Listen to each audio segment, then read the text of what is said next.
The gifts are all yours at JCPenney's Happy Birthday Sale. Celebrate with 30% off select Levi's for the fam. Plus, save up to 50% during our biggest home sale of the season. Oh, and this Saturday only, the first 120 customers in-store get a coupon for $10 off a $10 purchase. Shopping is back. JCPenney. Levi's offer ends 4/17. Additional offers and coupons do not apply. Home offer ends 4/9. Coupon giveaway in-store only. Exclusions apply. Valid 4/9. Must be 18 or older. See store or jcp.com for details.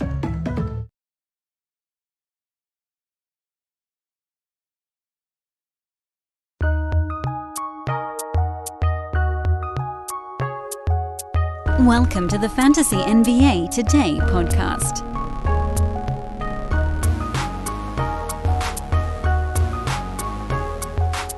Happy Wednesday, everybody.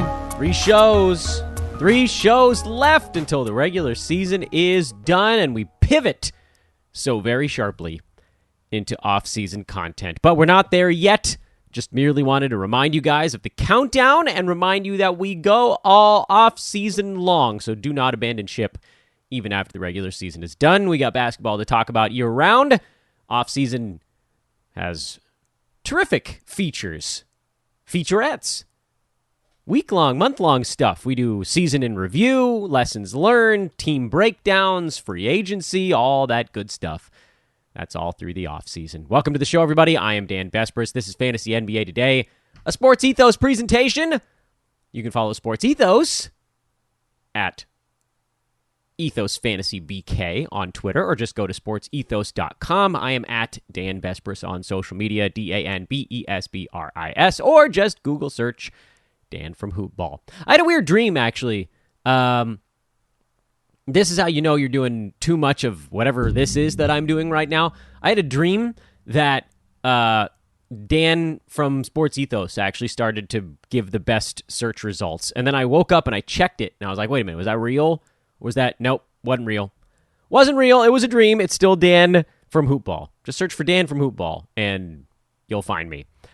Hope you guys are doing well on your final week of the regular season. Roto Styles return today. We spent yesterday's show doing a week-long, that's probably not the right verbiage for that, but covering the entire week of streaming strategy on the head-to-head side for the handful of you guys that still are going on the head-to-head to the very, very end. Don't do it. Don't do it anymore. I could have probably just done that. I said, hey, here we're going to do a big streaming discussion on yesterday's show, and then taken 10 seconds just said, don't. Don't do it. Got so upset, my voice cracking. Puberty's tough, guys. Puberty's real tough. The simple fact of the matter is you're going to have so many weird rest days coming up in the next couple of games for all of your teams, especially on that very last Sunday. Don't do it. If you're in a head-to-head league that goes to the end of the regular season, talk to the commissioner. If you're the commissioner, just change it. If you're not, no one's going to get bent out of shape. I've said this before. I'll say it again. Every decision you make in fantasy should be based on some sort of ROI, some sort of return on your investment. What is the benefit? What is the downside? And for this, ending your season a week early. I'm not saying you got to end it like a month early. I get it.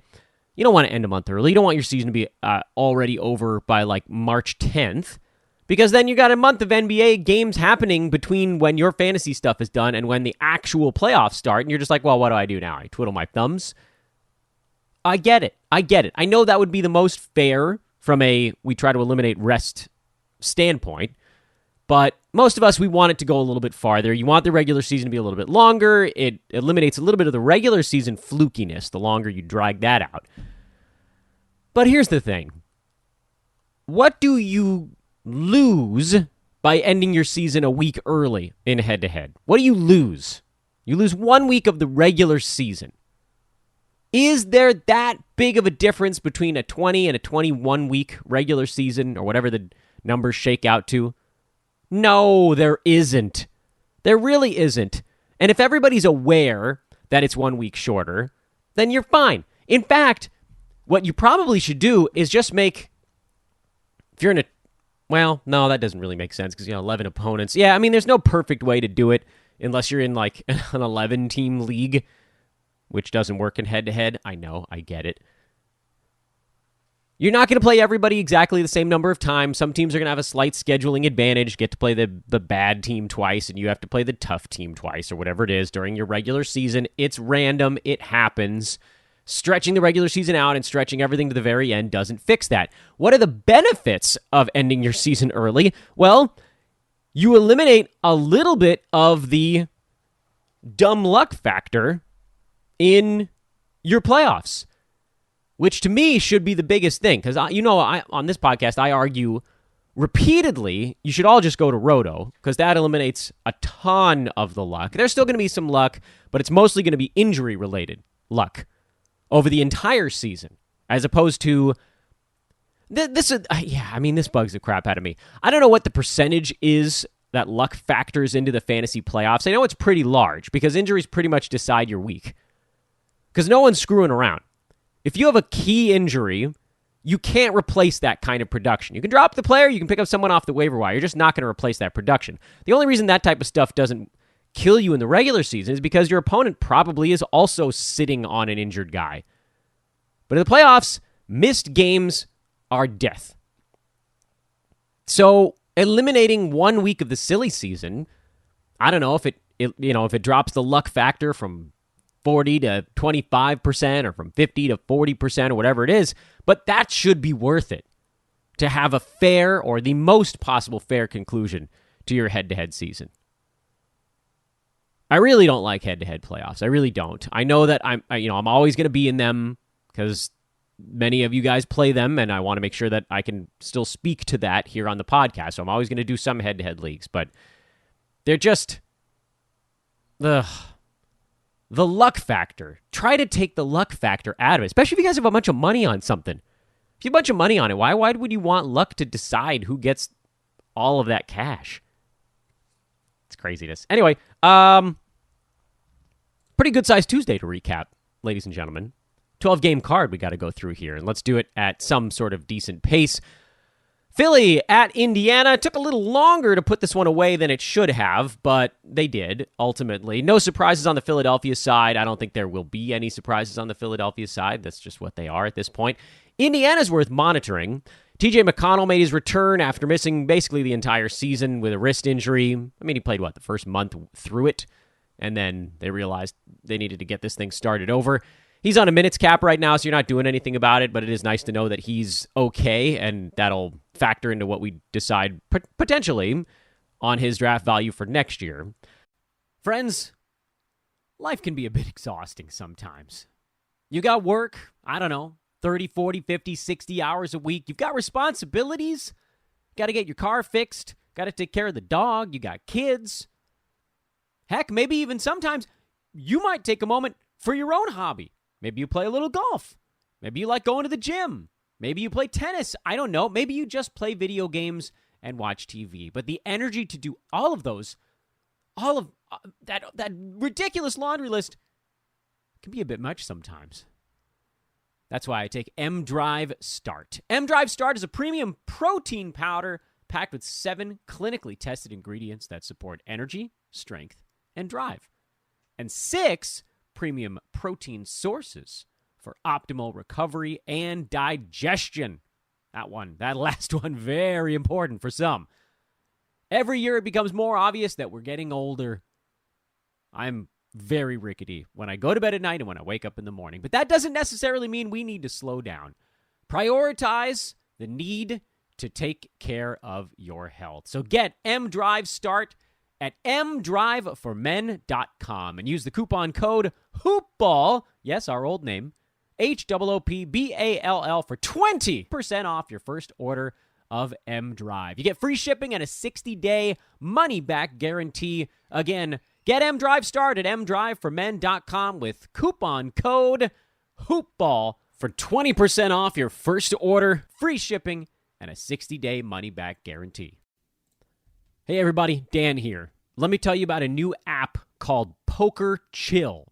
So first, before I even tell you about it, just know this, the first 5 hours of play are totally free. 5 free hours of play. Just log in with promo code HOOPBALL, HOOPBALL. Poker Chill lets you play poker with your friends with built-in video chat. No more computers or second monitors to try to get your poker on. It's a perfect way to hang out remotely on a Friday night with your buds. It's as fun and real as live poker, but it's on your phone. You can play from anywhere. Your couch, a chair, lying on the floor on your stomach. It's high-quality video chat right in the game, and it's easy. Just 3 taps to set up for beginners. It's got custom controls for more advanced games if that's your thing. It's available on iPhone and iPad right now, web and Android coming soon. That's right around the corner. So get started now. Download the Poker Chill app. Start playing. Remember, first 5 hours. 5 stinking hours, totally free. Just log in with promo code HOOPBALL, HOOPBALL. Poker Chill. That's the app. Check it out. You're going to love it. The interesting stuff with Indiana is much more front court related. Now that everybody's back, with the exception of Goga Bitadze, who's still out, I'm not even talking about Miles Turner or Malcolm Brogdon, because those dudes ain't coming back this year. But Jalen Smith, Isaiah Jackson are the 2 names you're watching. Those guys are both back, and those guys are both startable. When they're playing and they're healthy, they're starts. When Bitadze comes back, he's going to cut into Jalen Smith and Jackson and Brissett and Taylor a little bit. I don't know what kind of minutes he's going to get, but Bitadze's probably, and this is Roto. We're speaking of Roto right now, because I did my head-to-head show yesterday. If you're in a head-to-head league right now and you're listening to players I'm talking about, apply them to what I talked about on yesterday's show, but most of my discussion right now is going to be focused on whether or not a guy makes the cut for starting them in a Roto league. Jackson's a hard yes. Terrific keeper league option. He's the future in the middle for this team. Jalen Smith, we heard that they might be shopping him, although he's looked pretty good too. The blocks are unusual. He's not going to generally get that many. He's more of a points, rebounds, percentages guy, which plays in Roto. And then you're not touching the rest of those dudes, the rest of the fringy guys on that team. Right now, it's Halliburton, Hield, Smith, and Jackson. Those are your starts on Indiana. When Bitadze comes back, we can kind of reassess a little bit. You might add him to the mix, but it's not something that you're waiting on with bated breath.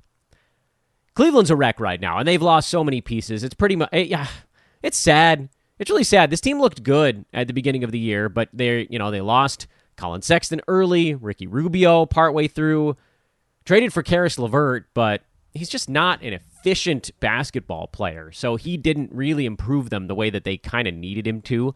And then they've lost now Evan Mobley here late, Jarrett Allen back closer to the All-Star break a few weeks ago. What's left? They still got Garland and Markkanen, but those guys just aren't enough. They're trying to do it with offense. Moses Brown is playing decent minutes. He's startable, by the way, in Roto.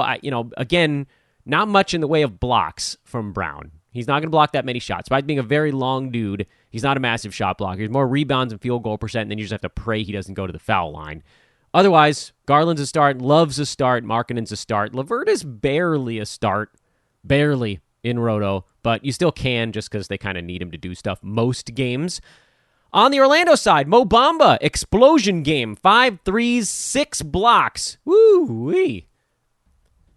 I don't want to say it came out of nowhere, because obviously he's been pretty good all season long. He's number 56 in 9-cat on a per-game basis. Start him the rest of the way through. Wendell Carter Jr. has been out, so that's been helpful. Chuma Okeke's a start when he's starting. Mo Wagner, another decent ball game. I still can't bring myself to pull the trigger on the Roto side. Franz Wagner got hurt early in this game, sprained his ankle. He might be done for the season at this point.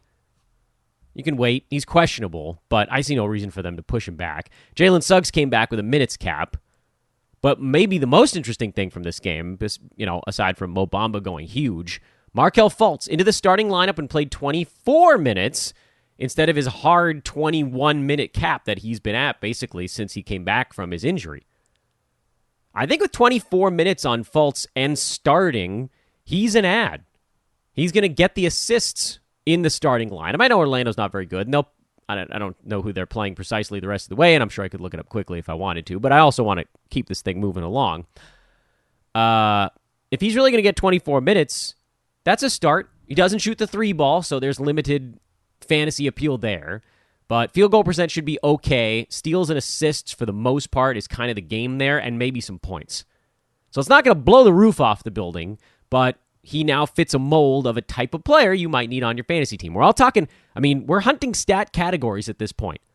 Best overall player is actually not that appealing in Roto at this juncture. You're attacking categories. We talked about that a bunch on Monday's show. Brooklyn beat Houston. Big game from Kyrie Irving. Kevin Durant didn't need to do all that much. No big surprises there. Sounds like Seth Curry, by the way, might be back. Lamarcus Aldridge also made his return here. Played 17 minutes. Didn't really impact things in any way. Other than now he and Nick Claxton and Andre Drummond are all going to kind of be fighting for the same slices of the pie. I'm not sure any of those three guys ends up with fantasy value the rest of the way. I know Drummond did manage to hang on in this game in 20 minutes, steal 2 blocks and 11 boards, but the fact that he didn't go to the free throw line was useful. Took 11 shots in 20 minutes. That's high for him. Don't be surprised if you see his numbers taper off here this final week with Aldridge back. Same general story for Houston now. Şengün, Jalen Green, those guys are the easy decisions. Kevin Porter Jr. is actually startable with all these other guys out. And I said it before, I'll say it again. You got 2 weeks out of him here at the end of the year. That's fine. Miami blew out Charlotte. The Heat are awake again. And was it moving Max Strus into the starting lineup? I don't think so. I mean, he only played 19 minutes here. Duncan Robinson actually got hot off the bench, and he was the guy. Tyler Hero was also hot off the bench in this one. I think it's just, and Eric Spoelstra said it. He was like, look, sometimes it's good to lose 4 games in a row, especially when you're locked into a decent playoff spot. You don't have a whole lot to worry about. Just kind of a wake-up call. Heat are still 2.5 games up on the Celtics and the Bucks and the Sixers for the top seed in the East. You probably want that top seed because right now it looks like the 8 seed will probably be the Hawks, if I had to guess on who comes out of that play-in. I think you'll go Nets at the 7 seed. Hawks are probably the 8 seed. But you never know. Hornets might squeak through. I don't have much faith in the Cavaliers. The bottom's fallen out with all the injuries on that team. Just a ton of injury bad luck. But as far as the Heat go, I was sort of looking at Strus and could we potentially trust him? And I know his game here wasn't that bad, despite only playing 19 minutes. But if he only plays 19 minutes, it's not going to be good enough. Most ball games. And the fact that the Heat are going to go to this hot hand thing, now we know. Not that we didn't really know before. That's kind of always how they've been. And Victor Oladipo didn't play here. So if he pops back up again, that's another mouth to feed. So effectively, Jimmy Butler, Bam Adebayo, and then Tyler Hero, who we've talked about it before. He's certainly better on the points league side because his scoring is such a large part of his value, but overall, he's more than good enough to start in Roto too. 9-cat Roto, that's fine also.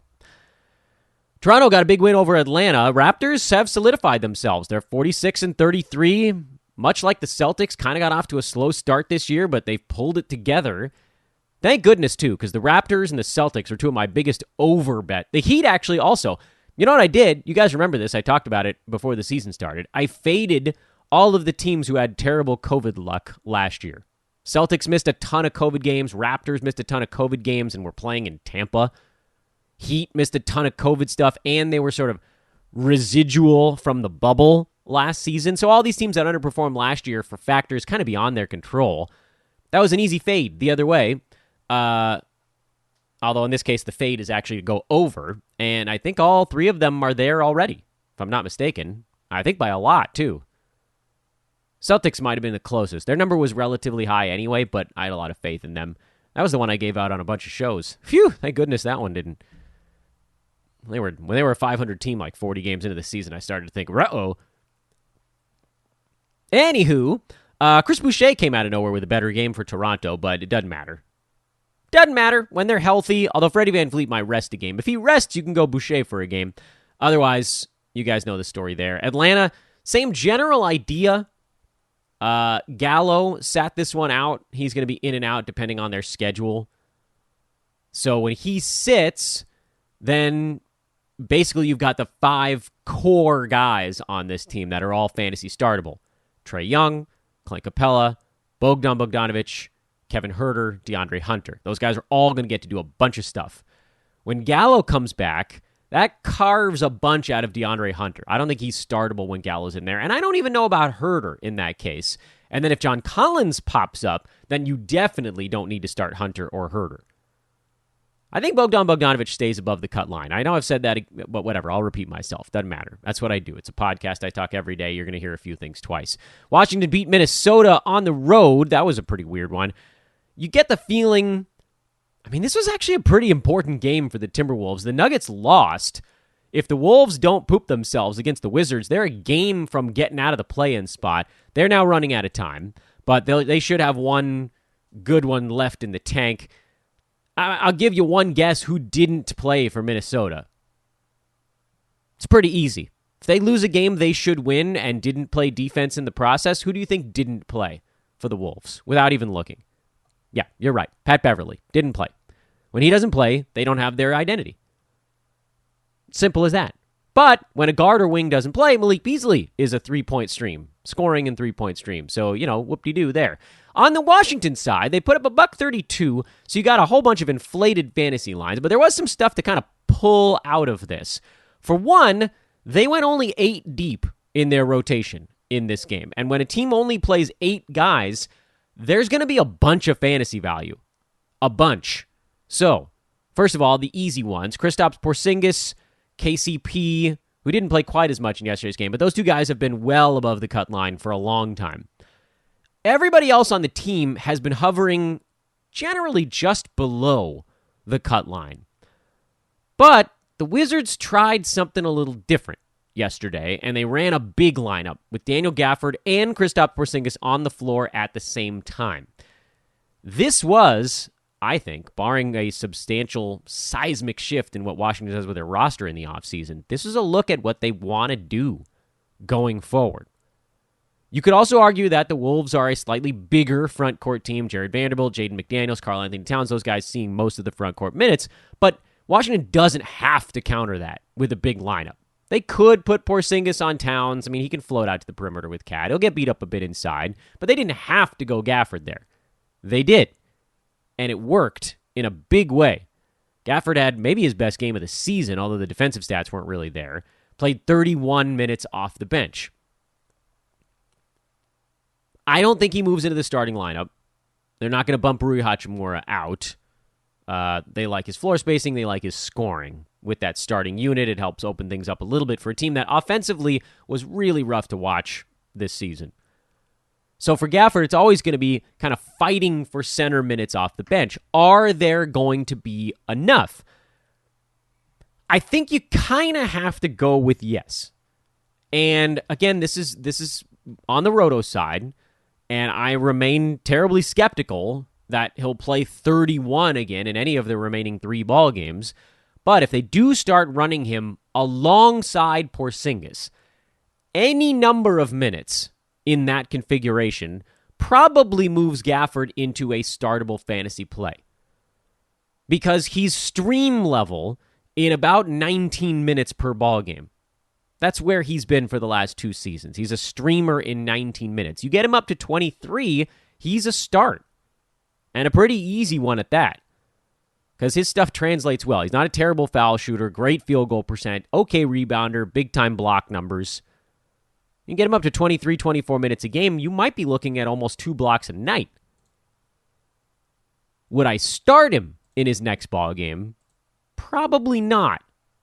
But would I pick him up now to see how the next game goes, to decide if I want to use him on the 8th and or the 10th? I probably would, if I need rebounds, field goal percents, and block. Ish Smith had 14 assists off the bench. Yeah, I can't bring myself to do it. He's a bit of an assist specialist, but even that's teetering. Denny Avdia has been decent lately, a little across the board type stuff, which actually would have been much more useful earlier in the season when you're looking for kind of what you call roto-friendly guys. Right now, you're not even looking for roto-friendly guys. You're looking for someone who you're like, oh, this guy's good at X category. And for Avdia, he's kind of fine at a whole bunch of stuff. Something to keep in the back of your head, though, for next year. All file it in the Rolodex. Tomas Satoransky, assist specialist, same kind of thing. Rui Hachimura, it's really only if you're hunting points. But there was some stuff there worth talking about on the Wizards, so at least we got that. Portland Thunder, the tank-off. What a fun tank-off it was. Blazers lose their 8th consecutive ball game. They're fighting hard to get into that bottom group there. It won't happen. There aren't enough games left. And the Magic at 21-59, the Rockets at 20-60. They've locked in the bottom two. Question is, Pistons at 23-56, Thunder 24-55. Which of those two teams is going to find their way into that third lotto ball pocket?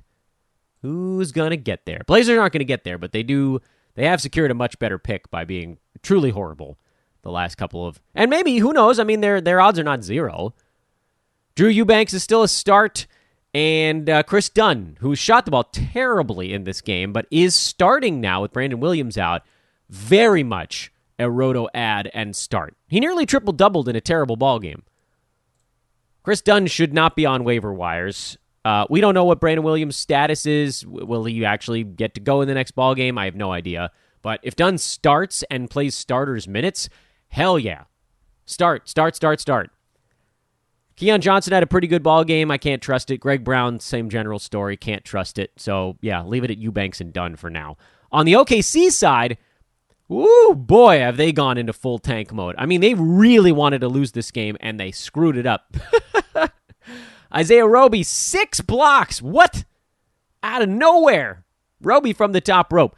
Half the team, I mean, again, they only played 7 guys, and 4 of them played 43 minutes or more. Ooh, boy. Here's the thing. Basically, if anybody plays 40 minutes in an NBA game, they're going to have some kind of fantasy value. What you have to decide is what is worth it. Georgios Calizakis played 43 minutes, but missed all of his free throws and committed 7 turnovers. So, great. He scored 17 points and had 4 defensive stats, but too much bad stuff counterbalanced. Jalen Horde played 46 minutes of this game and had a 20-20 night, but went 1 for 6 at the free throw line. Can't do that. I love the 20-20, but 1 for 6?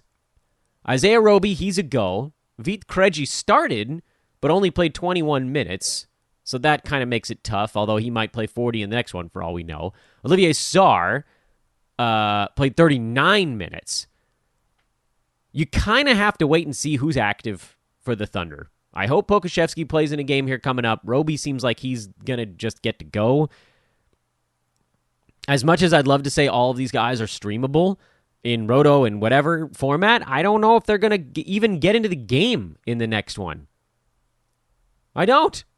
I can't do it. I can't bring myself to do it. Milwaukee smoked a division opponent again. They just do that. That's what they do. They had a rich recent history of it. Brook Lopez, biggest game of the year. That's cool. Bobby Portis, still usable. Off the bench. No defensive stats, but 13-9, 2, and a 3-pointer. Yeah, absolutely. Giannis, oddly enough, was kind of the quiet one in this ball game. Who needs Giannis when you've got Brolo, baby? Love that Brook Lopez fantasy game. You know what? This is good news, again, if you're thinking about Lopez and drafting him kind of in that 90 to 100 range next year. It's the stuff we needed to see at the end of the year. Although I guess they'll make a playoff run of some kind. DeMar tried to do it himself, didn't get any help. Vooch got just absolutely smashed by Brook Lopez. That's not a battle you wanted to lose that badly. Patrick Williams, though, started to play 32 minutes. I guess he's probably startable now, although, no Zach LaVine, so that opened up some shots for other people. Kobe White tends to be borderline startable. Alex Caruso, what the hell happened, man? Where did you go? He's just not, he can't shoot all of a sudden at all. I know he wasn't a great shooter anyway, but he was finding his way, slasher, that type of stuff. He's completely vanished, so he's droppable if he wasn't dropped already. The only question mark I thought on this team was Patrick Williams right now, whether or not I could bring myself to start him in Roto format. I think if any of the main cogs are out, you can start him. If DeRozan, LaVine, and Vooch are all in, just not sure that there's enough. You're looking at probably 6 shots in a game. If he doesn't get a bunch of defensive stats in a given night on a 6-shot evening, that's going to be a tough night to hit fantasy value. Spurs, without DeJounte Murray, they win again. Murray in this horrible cold he caught that effectively ended one of my fantasy teams. Grumble. Who needs him? Apparently. I don't really know how they won this game as easily as they did. Jokic just didn't get any help. Aaron Gordon was fine. He's been startable lately. Will Barton turned back into bad Will. Bones wasn't good. Rivers wasn't good. Monte Morris wasn't good. Poor Nuggets, man. Playing the whole season without their second and third best player. Still amazing that they are where they are. How is that team not a play-in team? And they still could be, I guess, if they lose both. Then I don't know how the tiebreakers go. If they lose out and the Wolves win out. But they're 14 games over 500 without their second and third best player. That's amazing. Golf clap for the Nuggets, even after they got beat up by a shorthanded Spurs team. Anytime a key guy is out for the Spurs, you can probably start Josh Richardson. That's the story there. Zach Collins is a guy you should really keep one eye on. I didn't care about it when he was playing 15 minutes a game. He's up to 25 now. His game is actually kind of fantasy friendly. And I would venture that he's not particularly heavily rostered in fantasy leagues. In fact, he's at 4%. But he's played 25, 31, and 25 minutes in their last 3 ball games. And that's enough for fantasy value. You know? He had a terrible game before that where he played only 14 minutes against Memphis, and that's sort of dragging down his recent averages. But 15, 9, and 5, 2 steals and 2 blocks, 18 and 13 with a 3 ball, 13, 7, and 3 with a steal. I'd like to see some more blocks out of the Big Vampire, or whatever his nickname is. But he's an interesting name to, again, kind of file in the back here. I don't know that you have to use him this season. There are probably better options out there, but he's creeping onto the radar at the very end of the season. That's another thing this last week is really good for. Utah almost blew it, didn't blow it, and they all felt really good about themselves. And a round of beers was had. Rudy Gobert 2020, they fouled him a bunch. He made enough to make it worthwhile. Memphis, still no Ja, but everybody else came back. Brandon Clark is now officially a specialist at this point in the year. So I don't feel the same way about him now as I did a couple months ago when his stuff was very roto-friendly and it sort of added up over the course of a season. Right now, if you don't need field goal percent and defensive stats, then you don't have to start him. DeAnthony Melton, Tyus Jones, those are the guys that are still filling in for Ja. Everything else stays the same on that side. Utah, they've been the same story for a long time now. Look at old Daniel House playing 29 minutes. I don't care about it, but look at it.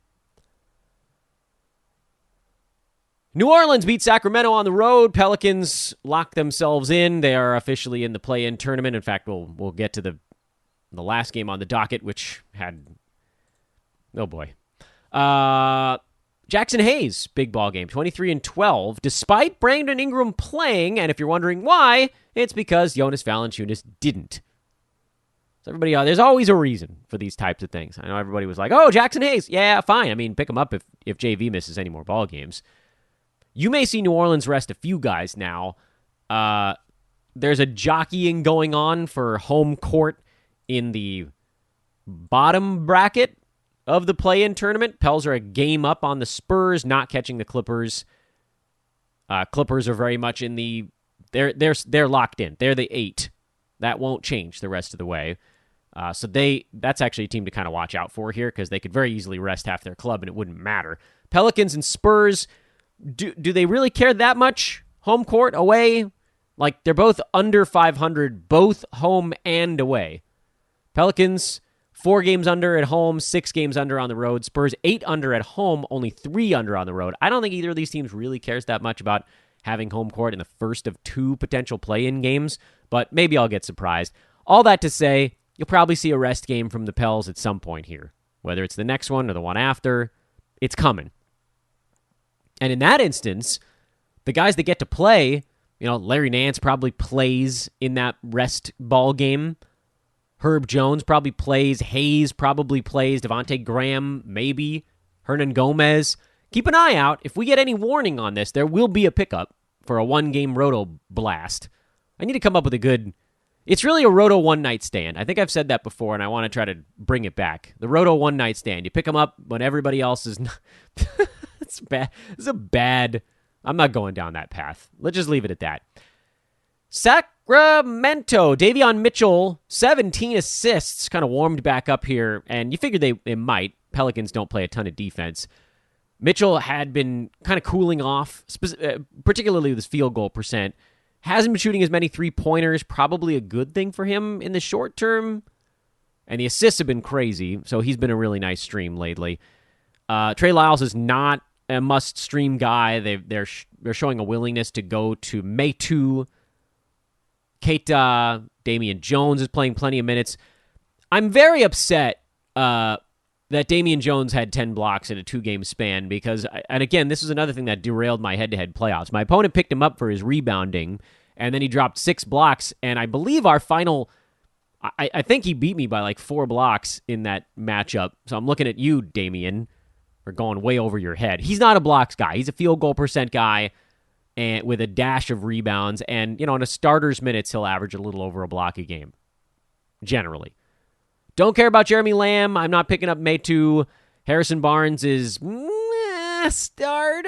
I mean, again, you're stat hunting. If you need points and some boards and not terrible percentages, there's your guy. But again, I have no problem with dropping players like Barnes. I dropped Larry Markkanen in a league. I talked about that. Like, you don't need to start anyone in Roto right now if they're not helping you in the categories you need to attack. I think Dante DiVincenzo is Roto startable, but you kind of have to be hunting threes and steals with a dash of points, boards, and assists, and not as worried about percentages in that instance. Everything is a story right now. There's no one-size-fits-all at this point in the year. And finally, the Lakers. Was this the most annoying Lakers season ever? No. Because there were seasons where the Lakers were outright tanking. Those were tougher to deal with than this one. But at least you kind of knew what you were getting. It was like, okay, this is going to be a bad team. Let's watch them lose. I know that that's a weird way to phrase it, but there's something satisfying when you want your team to ultimately lose the ballgame. Hey, I want to see this team compete for 39 minutes and then tank the last 9. Great. We did it. We ended up with, what, D'Angelo Russell that year? This Lakers team was supposed to be competitive. I wouldn't even... I want my oldest son is 5, so he's very much aware of his surroundings now. He's a sentient being. The 2-year-old isn't really a sentient being yet. I mean, I guess he's there, but like he's not going to remember stuff that I show to him. The 5-year-old remembers. So the 5-year-old, we're going to watch Dodger games every night. I didn't even really want to put the Lakers on for him for fear he'd look at them and go, oh no, like why are they losing by 24 again? That's a rough spot to be in. And I know LeBron wasn't in this ball game, but it doesn't matter. And I know that LeBron and AD and Russ only played whatever it was, 21 games together this year, and they were like right around 500 in those. So maybe this was a 500 team. Maybe they're the 7 or 8 seed if they remain mostly healthy this year. Who cares? Who cares?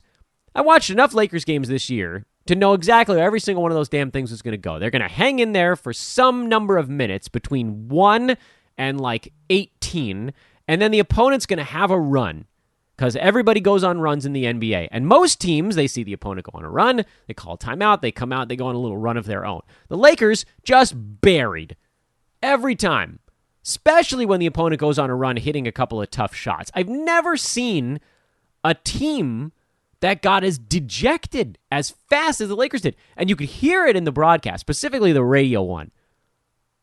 The radio, I think John Ireland is the name of their radio guy here in LA. It was like the sky was falling every time the opponent scored 3 buckets in a row. Well, here we go again. Buddy, act like you're happy, man. I know it's tough to watch these games, but you got one of the best jobs on earth. Whatever, that's a rant for another day. If you can't make it fun, we'll never find it fun listening. But we can see it. If I'm watching it on TV, you can see it. The shoulders slump, bad shots started, and it was the same thing every single game. And every once in a while, somebody would hit one of those bad shots. and stem the tide of an opposing rally. But it was never the right shot. It was a one-dribble pull-up jumper. Russ did it. LeBron did it. LeBron was as guilty as anybody in all this crap. I know he had a great fantasy season, but overall, didn't play any defense. AD was hurt the whole year, whatever that manifests to. Brutal. But at least for stretches this year, we did get fantasy value out of guys like Malik Monk.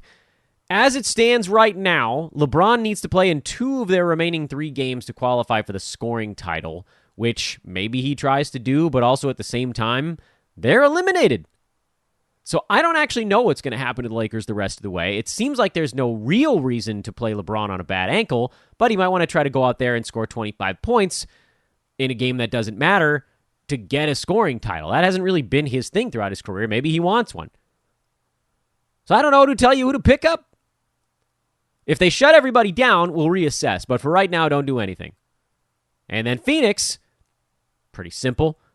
I do want to see what Cam Johnson does in a more competitive ball game because the Suns are now getting healthy. And, overall, that's obviously a good thing for them. I don't think Chris Paul's hand is all right. He's not shooting at all since coming back. Full-on assist specialist at this point. But at least it's Chris Paul. And then everything else stays the same. And there you go. Let's do it again tomorrow. Break it all down. Break the card down. We'll talk some more roto strategy on tomorrow's show. That's what this week is about, though. No screwing around. We're not hunting rest of season anything. Specialist. It's specialist time of year. Hey, please do drop a rating or a review, or both, on the podcast. I guess it's both, isn't it? It's probably both. What are we at? Did we get any yesterday? I don't think we got any yesterday. Oh, no. Are we still at 793? Confound it! That's okay. I'm actually really grateful that you guys helped us get this high. I didn't think we'd get anywhere near 800 towards the end of the season. Remember when we were like 773 and I thought, hey, let's get to 775. And then we got 785. And I thought, well, screw it. Let's see if we can get to 800. Maybe we can. Please do take 10 seconds to drop a 5-star review on the podcast. I will love you forever. I know you've tuned me out because it's the end of the show, but please do it. I'll talk to you guys on social. Not as much these days, though. That's all that's left. Breaking news. Who needs breaking news? The season's wrapping up. Let's go win some Roto Bucks. Have a great Wednesday. Always takes me a minute to remember what day it is. Have a great today. I'm Dan Bassford for Fantasy NBA Today. Talk to you guys on Thursday. 2 more regular season shows. Now that this one's done. See, I said 3 at the beginning, 2 at the end. Counting you down. Live as we do a show. Later.